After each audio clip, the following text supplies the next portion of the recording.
সব সাধকের বড় সাধক আমার দেশের চাষা। বন্ধুরা, কৃষক বাঁচলে বাঁচবে দেশ, ঠিক আছে, কিন্তু এই কৃষকের সাথেই হয় সকল ধরনের প্রতারণা। এই জমিনটা আমার সাথে যে জমিটা দেখতেছেন, এই জমিটাতে হচ্ছে মাজরা পোকা আক্রমণ করেছিল, অর্থাৎ কাটুই পোকা, ঠিক আছে, ডিক্কাটা পোকা আপনারা যা বলেছিলেন।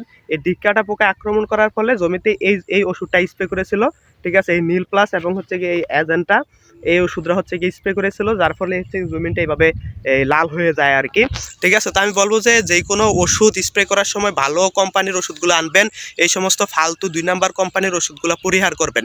ঠিক আছে, যার কারণে কিন্তু এই জমিটা আমার সামনে দেখতে পারতেছেন, এত সুন্দর সবুজ সতেজ একটি মাঠের মাঝখানে এরকম লাল হয়ে যাওয়া একটা জমিন দেখলে কিন্তু কারোই ভালো লাগবে না। ঠিক আছে, এইরকম জমিনগুলো দেখলে কিন্তু চোখে পানি আসে। ঠিক আছে, এই জমিনগুলো দেখলে আসলে কান্না চলে আসে। তো এই জমিনগুলোর এরকম কোনো ওষুধ স্প্রে করবেন না, এরকম ওষুধ স্প্রে করার আগে কিন্তু একবার চিন্তা ভাবনা করে তারপর স্প্রে করবেন। আর এই সমস্ত ওষুধগুলা কখনো স্প্রে করবেন না, জমি থেকে এই সমস্ত ওষুধগুলা বিরত রাখবেন।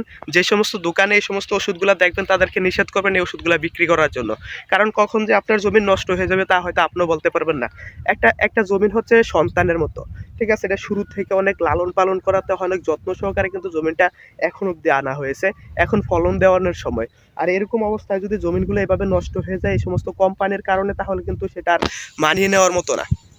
তা আমি বলবো যে বন্ধুরা, এই সমস্ত ওষুধগুলো ব্যবহার করবেন না। আর ভিডিওটা এত পরিমাণে শেয়ার করে দিবেন যাতে সকল কৃষক ভাই এই সমস্ত ওষুধ ব্যবহার করার থেকে বিরত থাকে। ঠিক আছে, তো আমি আসলে যদি আপনাদেরকে পিছনের ক্যামেরা দিয়ে ভিডিওটা দেখাই, ফসলটা দেখাই, তাহলে হয়তো আপনারা বুঝতে পারবেন যে আমার এই ফসলটার কি হাল অবস্থা হয়েছে এখন। ঠিক আছে, তো আমার এই ওষুধটা কোম্পানি এখনও তেমন কোনো কোম্পানি সাড়া দেয় নাই। আমি কালকে কোম্পানির অফিসার সব কিছু নিয়ে আসছিলাম, এরা এখনও আমাকে তেমন একটা সুস্থ সমাধান দেয়নি।